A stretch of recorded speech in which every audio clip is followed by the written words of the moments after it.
நான் இந்தி எதிர்ப்பாளர் தான். ஆனா மும்மொழி கொள்கையில இந்தி இருந்துச்சு. அதை மோடி வேண்டாம் தூக்கிட்டு இந்திய மொழிகளின் ஒன்று ஆக்குனதே நல்ல மாற்றம்.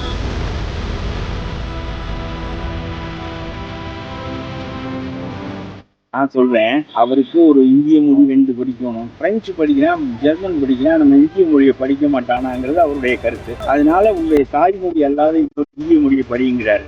வேறொரு மொழியை கற்றுக்கொள், நான் பணம் தருகிறேன் என்று சொன்னால் இந்த கல்வி திட்டம் இருக்கிறது. இது சிபிஎஸ்இக்கு நிகரான கல்வி திட்டம். கணினி, நூலகம், பசுமை கட்டிடங்கள், எல்லா வசதியும். சிபிஎஸ்இல 1 லட்சம் ரூபாய் கட்டி படிக்கின்ற மாணவர்கள் என்ன வசதி அடைகிறார்களோ அதே வசதியை இங்கே உள்ள மாணவர்கள் அடையலாம்.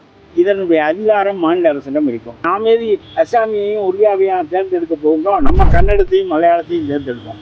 அவன் என்ன தமிழை தேர்ந்தெடுக்க போய் சொல்லுவோம்.